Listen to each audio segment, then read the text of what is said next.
Birds. How smart are they, really? Over the past few years, I've been trying to answer that question with the help of my local flock of cockatoos and a series of puzzles. These birds continue to surprise me, and they've defeated every puzzle design I've thrown at them so far. But this one might be the first to truly stump them. It's not only a test of their intelligence, but also social skills, and the result was truly remarkable. These are sulphur-crested cockatoos, native to Australia. Unlike many other bird species around the world, sulphurs have adapted well to urban areas and are well known for their intelligence, tenacity, and oh-so-soothing calls. With their native habitat being steadily replaced by homes and humans, these birds have adapted quite well, figuring out where food is within the urban landscape and how to get at it. And by doing so, they can be pretty destructive, but I find this problem-solving behavior absolutely fascinating. Over the past few years, I've designed and built a range of puzzles using 3D printing technology to test these birds in their insatiable quest for food, and they continue to surprise me in new and unexpected ways. And it all started back in 2020 with this little guy. This is Popeye, and he kind of just showed up on our windowsill one day, all on his own. Due to his eye injury, Popeye is instantly recognizable and was incredibly cautious of my presence at first. He would always come alone and just sit there, watching us through the window. I began putting out seeds and fruit for him, and his visits became somewhat of a daily ritual. But just handing out food is kind of boring, and if he's going to be visiting daily for a free snack, he's going to have to work for it. So the dowel puzzle was born, where Popeye quickly figured out how to pull dowels to release seeds and in what order. Since then, Popeye has learned that any kind of contraption I place on the balcony means the possibility of a reward, and he investigates them with an almost joyous demeanor, waiting patiently as I set up the puzzle and equipment. He's figured out how to press levers to release seeds, opened miniature rubbish bins sealed with dowels, and unwrapped gifts specially made for him. It's a multi-year relationship at this stage, and I need to stress that Popeye is a totally wild bird. He flies to us on his own whim, and I have no control over him whatsoever. He chooses to solve these puzzles, and seems to get a kick out of it as well. This latest puzzle, however, requires a very different kind of interaction when compared to the previous designs. Twisting. Some of you may recognize this puzzle from my previous attempt at testing the cockatoos and their ability to use tools. I wanted to see if the birds would use sticks to push seeds off a platform, but instead they simply carved a path of destruction. Popeye made it very clear that he doesn't need tools when he's got the best tool attached to his face, his beak. Using a clamp and lever kind of motion, the birds can grab the edge of anything and pry it apart with remarkable force. So I had to make sure the clear components of this new puzzle were made from an unbreakable material, polycarbonate. This is the same plastic used for the sides of combat robot arenas, and it's incredibly robust, which, as you'll soon see, is critical. This wheel at the front is where the magic happens. As it's rotated, a small cup of seeds is freed from the hopper above, and these flow down the ramp out the front to the hungry, waiting bird.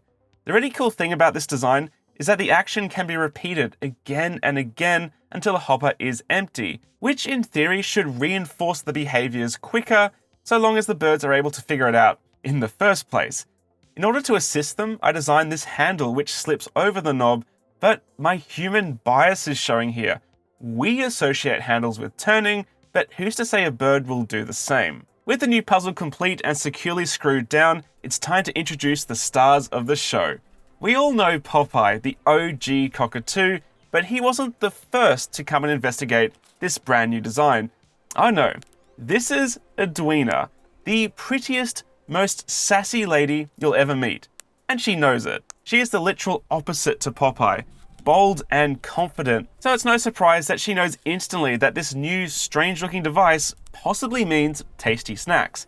After a few naughty beakfuls, I began sealing up the top clear polycarbonate sheet as she watched in horror, and then I let her have at it. Go on then, Edwina, show us how it's done.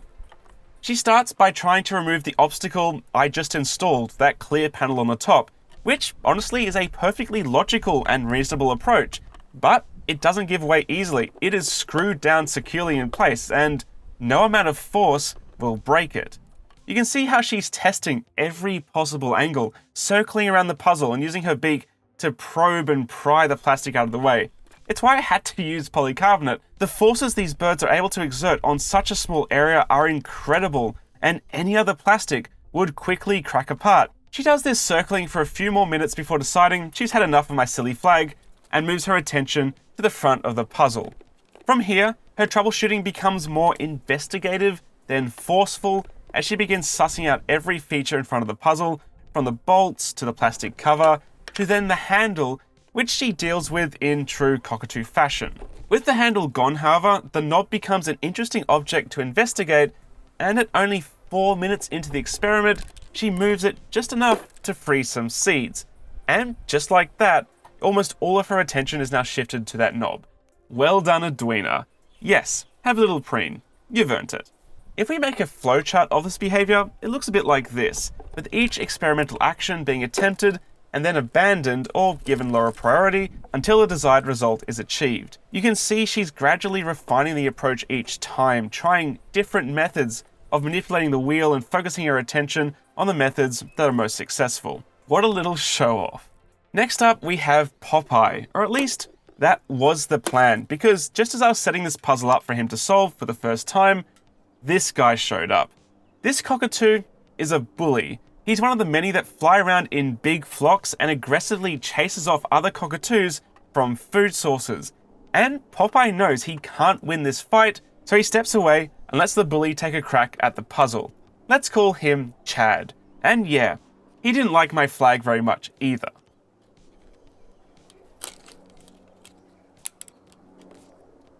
It's abundantly clear from the start that Chad has no idea how to approach this puzzle. Circling repeatedly as Popeye patiently watches from a distance, unable to get in, Chad quickly resorts to raw strength in an attempt to pry the lid off. It looks like a technique that's pretty well practiced, but all this violence does is shake a few seeds loose each time. Not once does he touch the handle or even consider it as a method of solving the puzzle, and this continues for over 10 minutes until I decide to take the puzzle down to make the bird move on so Popeye can have a chance. And he has been waiting behind patiently because he knows what's up. This is far from the first time our testing has been interrupted by rogue cockatoos, and with the bully gone, this is Popeye's first interaction with this brand new puzzle.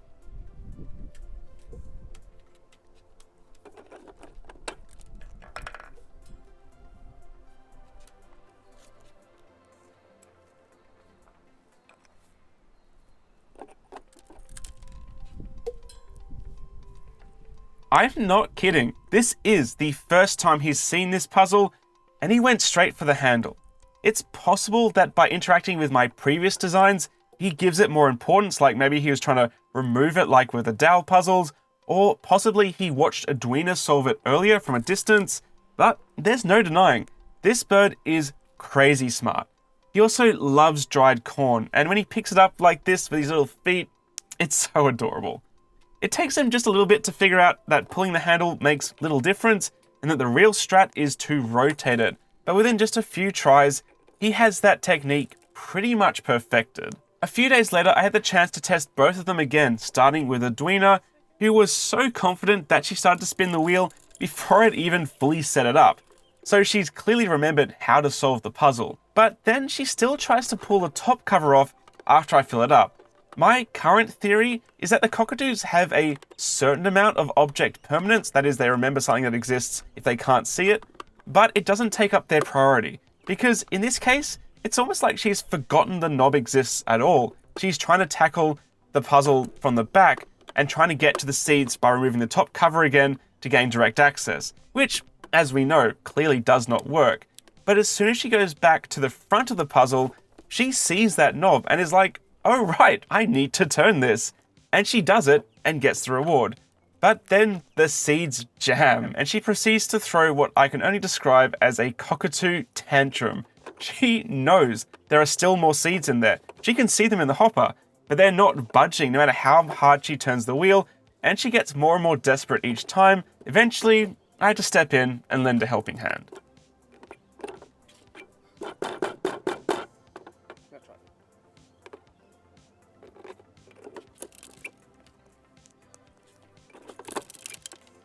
But she doesn't get the puzzle to herself for long because Popeye shows up and, well, asserts what little dominance he has and kicks her off.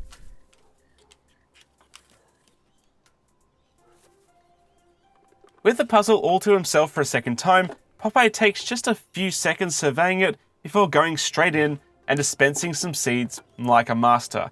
I think it's funny how he's developed such a refined method of turning the wheel compared to Edwina's method of flailing her head back and forth, but both achieve the same things and are solutions they figured out completely on their own. So, once again, this puzzle didn't stand a chance against the problem-solving skills of these birds. But what if we do something radical? Let's lock it up even more. This new bar is designed to lock the front so it can't be turned unless removed, and it's held in place with two threaded knobs sharing the same triangular profile as the front. This is truly diabolical, but to top things off, I added a nice knot of twine for them to remove, and I want to be clear with my intentions here. I am not expecting these birds to solve this puzzle in this state. There's so many moving parts, it would be completely unreasonable for me to expect them to actually figure it out in any sort of quick time. My goal is instead to see how they approach it, and if we can gauge just how many layers of problem solving these incredible birds are capable of.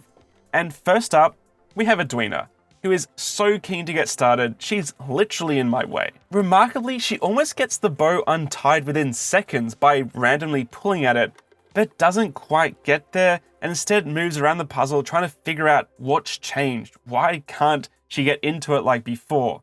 She does this for a while, and to my surprise, didn't actually try to turn the wheel until I stepped in to remove the bow.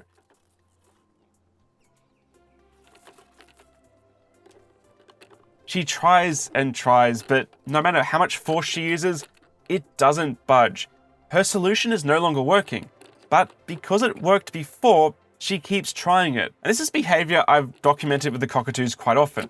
They will often fixate on a method of achieving something and use more and more strength to try to do it instead of trying to find an alternate route. Even after removing one of the screws securing the barrier in place, Edwina remained fixated on that knob, and the instant I removed the last screw, she yeeted off the barrier, twisted the wheel, and dispensed herself some seeds. Her success was short-lived, however, as Popeye came in once again to chase her off and take the seeds for himself. I fetched the barrier from outside and put it back in place, but I didn't bother with a rope this time. I really wanted to see if Popeye could figure out that by removing the knobs from the side, it would free up the wheel, because that would be proof of high-level sequential problem-solving skills. But alas, he just can't do it. He does take a far more investigative approach than Edwina, testing the barrier and even the knobs on the side for a brief moment. Maybe if they could just pull free instead of twisting, he might have gotten it, but it's simply too much to ask a wild bird to somehow understand the process of unscrewing something to then remove a barrier which is holding something else in place. There's just too many moving parts. But then how do animals solve these amazingly complex systems like you've seen elsewhere on YouTube? Like this cockatoo unlocking several doors using keys, or Mark Rober's incredible video showing an octopus solving a complex multi-stage maze. Well, simple.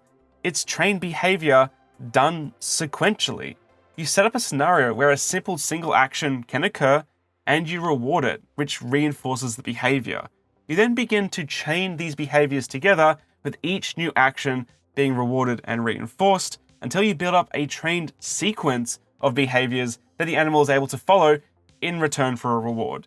I talked to one of the instructors from Taronga Zoo's world-famous free flight bird show once on how they get these incredible birds to fly from trainer to trainer across the crowd without just flying off. And they said it starts with encouraging the bird to go between trainers situated right next to each other for a reward. From there, the distance is gradually increased more and more each time till a bird can fly great distances in order to get the same reward, regardless of being in a cage or in the open air. But these cockatoos are not my pets. They're not captive and come and go at their leisure.